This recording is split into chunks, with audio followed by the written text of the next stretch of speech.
Trip to the Grand Canyon by W.N. Eidson, a.k.a. Daddy Bill, 1986. Uneventful trip from Ho, 4712, Vermac Road, Dunwoody, Georgia. Across the bumper-to-bumper 7:30 a.m. traffic to the Atlanta airport. Houston bound to pick up two fledglings for what I hope is a memorable trip to the Grand Canyon, hereafter referred to as GC. The idea for this adventure began 2 years ago, when my company, Southern Bell Telephone Company, allowed me to attend an engineering conference at the University of Arizona. As a sideline to the conference, Kathleen and I rented a car. We drove up to the GC. Then, the following year, I was sent again to this conference, and again Kathleen and I visited the GC. This time, we rode the mules down into the canyon to a bluff overlooking the turbulent Colorado River. As our mules passed young hikers, with their backs firmly planted in the sheer canyon wall, lest the passing mules bump them off the narrow trail, the idea came to me, boy, wouldn't a hike down to the river be a splendid adventure for Clay, Cory, and me? Step one, and also the biggest hurdle, was a call to Mother Hen in Houston for permission to take the fledglings from the nest. Surprise! Permission granted with only a few promises and signature in blood. The other steps pale in significance, but suffice to say many phone calls and deposits. Later, the plans are laid. Day 1, May 2nd, 1986. Well, Jeannie, Clint, and Cory met me at the Houston airport. Delicious supper, turkey dressing giblet gravy, sweet potato souffle, and pecan pie. Clint most graciously allowed me to sleep in his bed. Excitement Stan's old Chevrolet quit on the way home from work. We went to pick him up. Day 2, May 3rd, 1986. Next morning, we all hit the deck at 6 a.m. Good breakfast, and we were on the way. Plane left 9:40. The adventure begins. Good flight from Houston to Dallas. Boys played magnetic checkers and wowed the stewardess. Switched planes in Dallas. One long 2-hour lay, over before plane to Phoenix. There in the Dallas International Terminal, as I'm sure Eidson forefathers did before us, we had to establish the pecking order. With this solidly established and Grandpa seated precariously at the head of the pack, we caught the plane to Phoenix. Good trip with the thrill of using the restroom on board, during flight, and the inevitable question, where does it go, Grandpa? The Delta stewardess presented both boys with genuine Delta pilot wings. Super, land in Phoenix and our luggage goes to the American West baggage area. 15 minutes of panic before Clay spotted them across the room. Hooray, pick up Buick Century at Alamo Rent-A-Car. Phoenix temperature at 105. AC wide open, we motor up through the Sedona Valley. Beautiful scenery, only Cory slept all the way to Flagstaff. Clay and I enjoyed the weird desert terrain. Not like Georgia. Supper time. Clay wants enchiladas, Cory wants pizza, Bill wanted veggies. So, like any democratic government headed by a dictator, we all enjoyed a pizza at the Pizza Hut. Short 2-hour ride from Flagstaff to the GC, with Old Sol dropping brilliantly in the west with long fire fingers streaking reluctantly up from the horizon, grasping uselessly to a few cotton balls in the sky, trying to prolong the inevitable. Arrive at the GC with long shadows drooping down into the canyon. As the boys peep over the south rim at Mather Point and take their first look at the GC, the expressions on their faces were ample reward for all Gramps' efforts. The 6-year-old sums it up most eloquently. This is a neat Grand Canyon, Daddy Bill. Check in at the Bright Angel Lodge, room 6145, overlooking the south rim of the canyon. Cold. About 45, from 105 at 3 p.m. to 45 at 8 p.m. Comfortable room with old log beams. Baths tonight, in an old iron tub on legs with lion paws at the bottom. The boys first, then as I go in for mine, I promise a terrifyingly horrible ghost story the minute I get out. But alas, when I return, the terrible two were safe in the arms of Morpheus. Day 3, May 4th, 1986. Our timetables and watches off schedule. We rise at 5 a.m. and are first in line for breakfast at the Bright Angel Lodge. Cory and I have pancakes and Clay has French toast. Quick trip to the Mule Corral to see the city slickers mount and start down the trail into the canyon. But we discover from a kind tourist that it's only 6:45, not 7:45, when the mules will arrive. Oh well, we walk down the trail for 30 minutes and then back up. The 6-year-old speaks the very words that bring trepidations to my heart. Daddy Bill, my legs are tired. And this after only 30 minutes up the trail. Tomorrow we start an 8-hour hike down to the Colorado. What do? Well, first we laugh at the folks on the mules. Cory makes friends with one old mean-looking mule. Then, when Cory is petting another mule catches the seat of Cory's pants with his teeth, and as Cory relates the tale, tried to pull my pants down with a howl that was heard 21 miles away at the North Rim. Cory scared the mule into releasing his grip. So much for friendship with mules. Besides, Cory says, they didn't smell good anyway. With the wind gusting 35 to 40 miles per hour, we make all the lookout points from the Bright Angel Lodge, west to the Hermit's Rest, where Clay buys a cactus plant in a Navajo pot for his mom, and a little turquoise bracelet for an undisclosed recipient. Cory won't spend a penny of his 20. Back to our room where Cory takes the train to Nappystown, and I beat Clay in 5 games of checkers. Delicious fried chicken for lunch, and after all the morning exercise, we put the ghost on it. Wind howling, we can hardly stand up. For Sunday afternoon, we make the lookout points east of the Bright Angel Lodge. We arrive at a Yaqui Point and get our first look at the G-Down Trail, the Kaibab Trail. We decide to go 20 minutes down the trail and back up. To my horror, we find the descent so steep and covered with fine gravel that we start sliding. Cory goes down several times and skins his hands. Clay decides he will squat down and slide. This results in disaster to the seat of his pants. We only traverse 10 minutes down, and it looks worse. We meet some woe-begone-looking creatures coming up the trail, who most certainly have come from Dante's. When we asked, "How is it?" the guttural reply was weak and laced with venom. This part of the trail is okay, but 3 miles back down is hell. Now, what do? Give it up? We start back up, and 30 minutes later, we retrace the steps that took 10 minutes to make. Wind is screaming. The boys want to hit McDonald's and me. I want to go home. After McDuck's, we catch a 7:30 slide presentation at the Shrine of the Ages by a most beautiful park ranger, full of wonderful knowledge of the GC. We retreat to our lodge with the boys singing, "On top of old spaghetti all covered with smut." I shout my mean teacher, she fell on her. The rest is censored, but you get the gist. Me, I have a sinking feeling, deep down. And I ask myself, much as old Christopher Columbus must have, what in the world possessed me? How in the blue blazes did I get myself into this? Well, with baths behind us, we fill our packs and go over and over an inventory of necessities. We leave a 5 a.m. wake-up call. The boys reach again for those loving arms that, for the pure in heart, come as easily as a shadow on the wall. While for a troubled, not so pure, in heart old man, she spurns all advances. Day 4, May 5th, 1986. Once more into the breach, we get a wake-up call at 5 a.m., last-minute packing of items that will stay in the suitcases at the lodge. Haul everything to the lobby.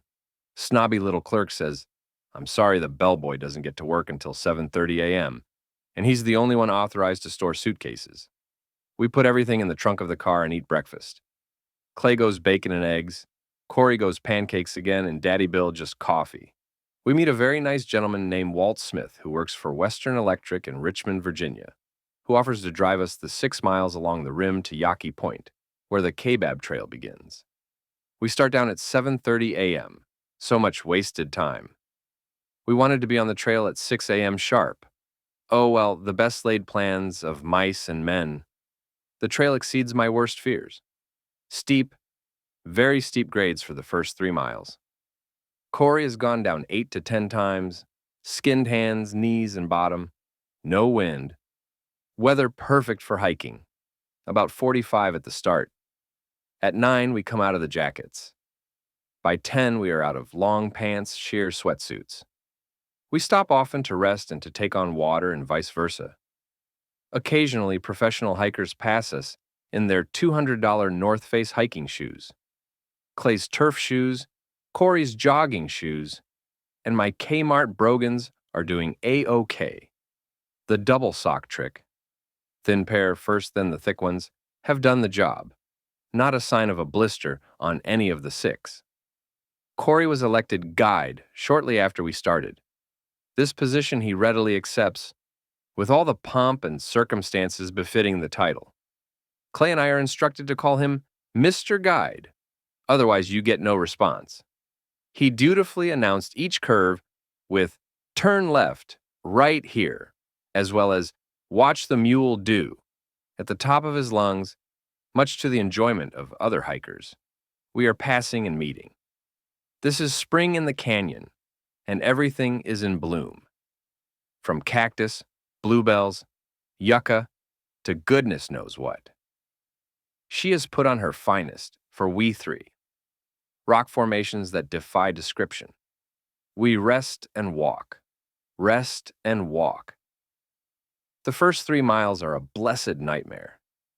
Clay has gone down several times and Cory a dozen. Scenery magnificent. We near the bottom and can hear the roar of the mighty Colorado a good 3 miles before we get there. We go through a tunnel much to the delight of the boys, and then the swinging bridge begins as we exit. The bridge is 480 feet long, built in 1928 with all the material brought by mule and the 2,500 feet main support cables brought by hand. The Havasupai Indians, spaced at 10-foot intervals, carried these from the rim down to the river. Bless them.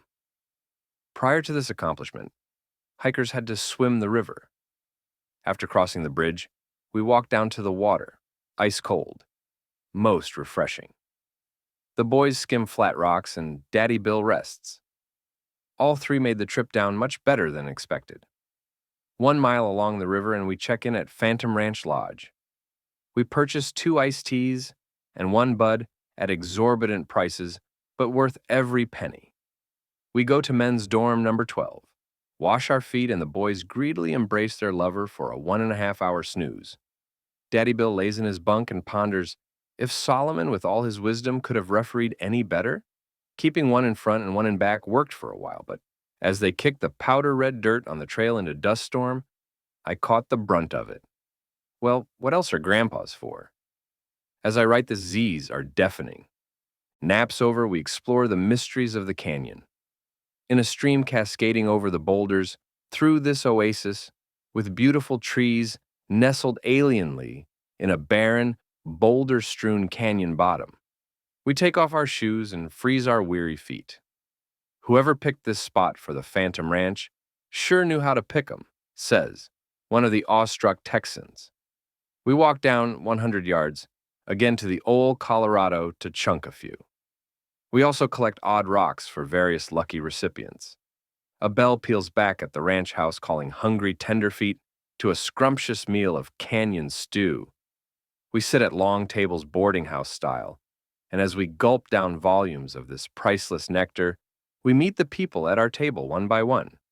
All are impressed by Cory, and they ask, as we were asked all the way down the trail, how old is he and how in the world did he make it down the Kaibab? This from professional hikers who seemed genuinely impressed with his feat. Have 3 fools rushed in where angels fear to tread? 3 good baths await us at the men's dorm. Then, one by one, our other 7 companions for the night arrive. Clay venches top bunk, and I don Solomon's cloak and do my best. As we sit around and chew the fat, where do you work? What state are you from, etc., etc. I hear the Z's begin from both top and bottom bunk of the Texan's corner. Her soft wings have once again settled protectively over her fledglings. Day 5, May 6, 1986. A loud banging at our door at 4:30 a.m. sends 10 aching bodies to the floor. I honestly can't stand without holding to the upper bunk. Moans fill the bunkhouse. We all dress with many longing glances back at the sack. But, as the ranger had said, anyone not showing up at 5 o'clock, don't eat. We again are seated at the long table, and hot pancakes, eggs, bacon, OJ, and coffee that could do battle with Mr. T. Good camaraderie, and with full bellies we hurry to number 12 to fill our packs for what will probably be the longest day. We shake hands all around, and the boys glow as praises are heaped on their broad shoulders. Clayboy was magnificent on the trek down, carry a full, heavy backpack, with not one whimper. When I offered to hand carry his pack for a while, his reply carried a justifiable rebuke. "This is my pack." Well, this morning we start with a full load plus 3 box lunches to be consumed at Indian Gardens, the halfway point. We leave our little oasis, and as we head out, look searchingly for Miriam, a wild turkey that has been tamed, sort of, by campers feeding her. But alas, no sign of her, so we ease down to the Colorado and cross the swinging bridge. Cory had fallen on the bridge the day before and carries toe splinters from the wooden floor. All attempts at surgery are laced with howls that discourage this amateur, and they must remain until a specialist at Foxwick Memorial can perform this delicate operation. Well, back to my tale. We crossed this morning with no accidents, albeit these are 3 wobbly pairs of legs. A short, level, 2-mile hike along the banks of the Colorado bring 3 awestruck partners along the deceptive beginning of the Bright Angel Trail. Now a sharp left brings fear to this heart as we see our trail wind upward, every upward, through an opening of the sheer walls that corralled the Colorado. Cory's legs hurt, as mine do. Clayboy shows no sign of the previous day's hardships, but continues to chunk rocks into the streams that meanders from this small canyon that our trail leads us into. Upward, ever upward. Over 6,000 feet vertical rise in the 10 miles we must climb. The ranger said allow 8 hours. We had crossed the bridge at 6 a.m. with no sign of the sun. Only a vampire, misty morning with gloomy shadows everywhere. We are bunched pretty tightly as we dutifully place one tired leg after another, upward, ever upward. How many more hours is it now, Daddy Bill? We go through some breathtaking country. This old tired brain can't begin to describe in words the pictures our eyes watched go by ever so slowly. As the grade increases, so do the rest stops. The box lunches are much lighter now, although it's just 9 a.m. 3 hours gone, and we have hardly left the banks of the Colorado. Twisting turns through one inner canyon after another going upward, ever upward. All along the way, hikers ask with credulous voices, "Did these 2 hike all the way to Phantom Ranch?" By our dust-covered clothes and faces, they could tell us from the day packers that just make tenuous sojourns into the upper reaches of the GC. Plainly, they could tell that these 3 apparitions had come from the inferno itself. There is a pained countenance that we carry that answers them without our saying a word. One by one, we overtake our table companions and bunkmates from the Phantom Ranch as we sail through the lower section of the Bright Angel Trail. After all, hadn't we blistered the mite 8-mile Kaibab? What's a 10-mile BAT to us 3? The people we meet are genuinely impressed with the boys, all asking the same, "How old are you?" Clay spits only one word, 8, with the professional air of a Matterhorn conqueror, only giving a patronizing side glance as we plod upward, ever upward. Cory follows Clay's lead as he spits out 6 and sneers with venom, not sharing even a side glance, as we plod upward, ever upward. The box drinks are gone, as are the raisins and most of the granola bars. Some of our phantom buddies that we blazed by earlier have begun to pass us, each with encouraging words, "You can do it, boy, keep it going, see you at the top," etc., etc. As we get into the halfway country, we must appear striking as every eye we meet is glued on the boys, and the same question, "How old are you boys?" Sometimes they are graced with terse 8, 6, and I, having felt so left out, am adding 56. To the snickers I hear as we fade out of sight, I just think, turkey. A bend in the trail, and to our delight we ease into Indian Gardens, the halfway point, off with the packs. Light lunch, fresh water in our 1-quart shampoo bottles. How's that for economy? A brief and only brief respite as rain clouds and thunder make a shudder. The trail's 2 to 3 inches deep in powered dirt, thanks to daily mule trains excursions for sissies. Can you imagine what a slippery mess the rain would make on the trail? Cory's protestations are becoming more urgent now with tears that have flowed for more than 2 hours, interspersed with moans and incantations that are uttered so low that can't decipher but know, with guilt in my heart, that they are directed at me. Surely that last one will make my car explode, or at least my house burn down. I have pulled him hand to hand for the last hour since we left Indian Gardens. Poor little fella. My heartstrings are stretched to the limits.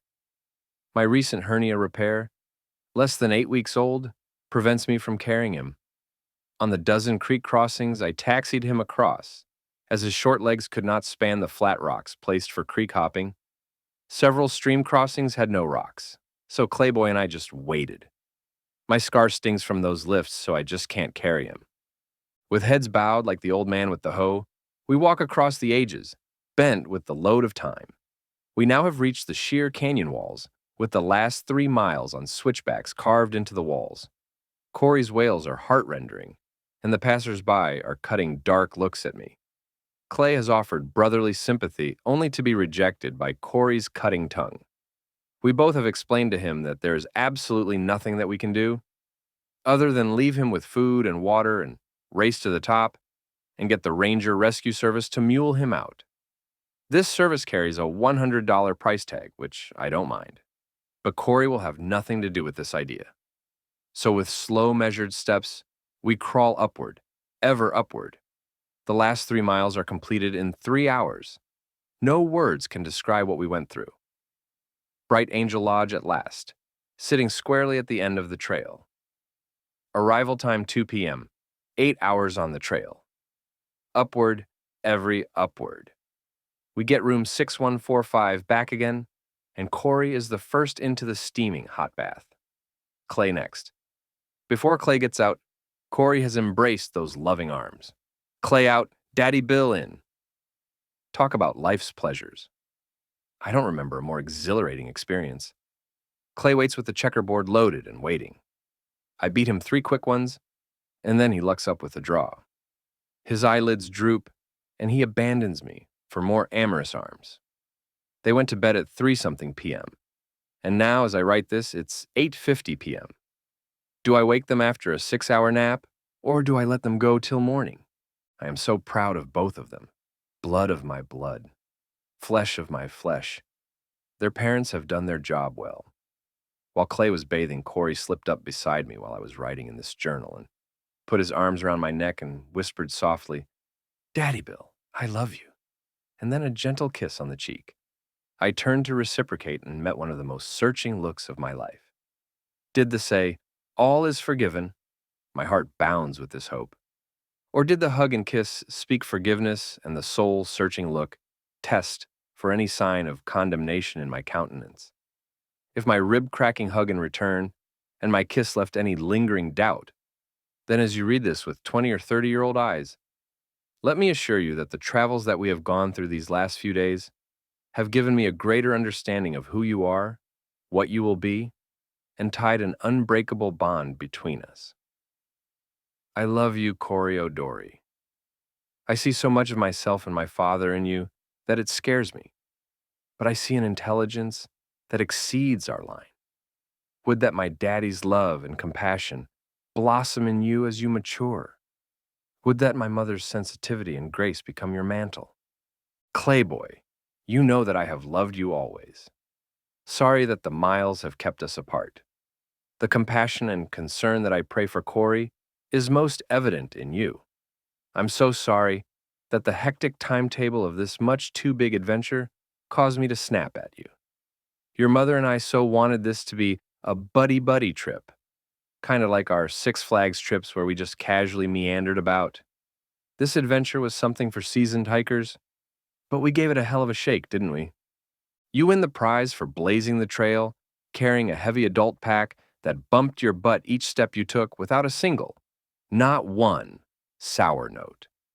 Forgive me for not making this more fun rather than, "Hurry, don't do this, don't do that."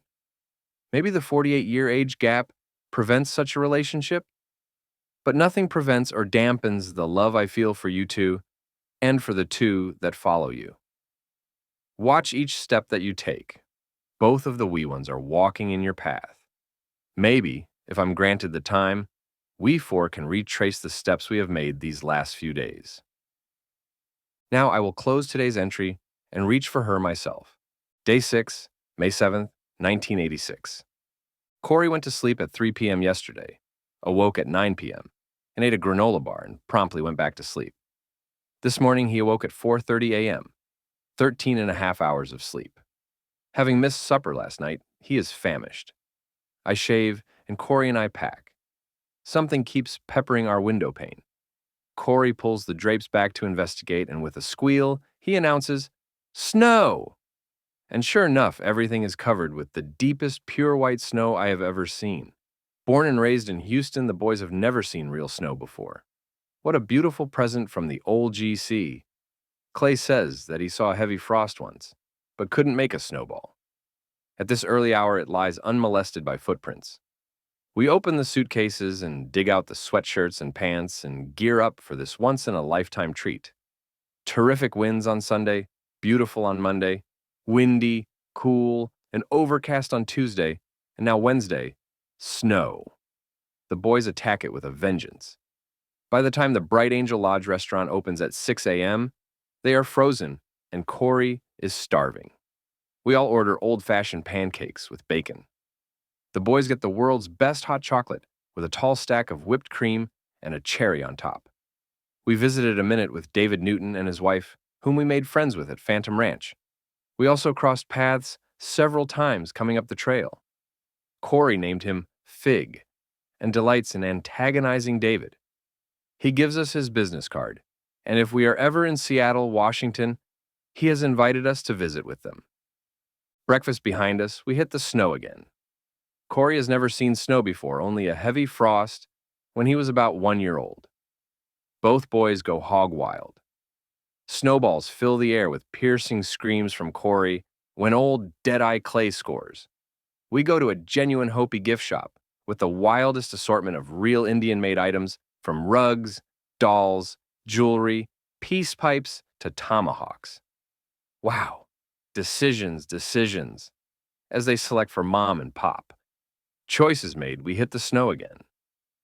During the height of a snowball battle and picture-taking venture, the gift package, with its priceless treasure, is lost from Daddy Bill's care. It represents Gammy's contribution to the boys' great GC adventure. 30 minutes later and a mile away, Daddy Bill panics when a body search reveals the tragedy. We sprint back to the gift shop, where no one has turned in the treasure. What to do? Mother Hen's gift was a one-of-a-kind, genuine Indian-crafted turquoise silver bracelet.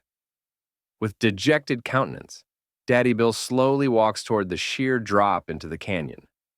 It's the only honorable thing to do. But wait, don't jump. Clayboy saves the day. After doing cartwheels through the snow, he lands on the gift bag in a snowdrift, right where Daddy Bill had dropped it. Covered with congratulatory hugs from Daddy Bill, old Clayboy beams with pride. Back to the snowball battle. 2 hours later, toe-wet and cold boys give it up. We dry off, put on dry clothes, load the suitcases, and head out the east end of the canyon for a last glimpse and some snow pictures. Fast trip to Flagstaff with both boys asleep all the way. A cold drink in Flagstaff with some Fritos and Oreos driving along Interstate 17 from Flagstaff to Phoenix represents today's midday repast. Arrive in Phoenix, turn in Almacar, bus trip to airport, where we board Delta for Dallas and Houston. Both boys in surprisingly good physical condition. No blisters, no sore legs, skinned places mending well, and only Cory's souvenir from the wooden floor of the swinging bridge across the Colorado yet to be attended to. With fond memories etched in gray granite, we bid adieu to those stately walls deep in the old GC's inner womb, with this reflection from Tennyson. Dreams of mountains, as in their sleep, they brood on things eternal.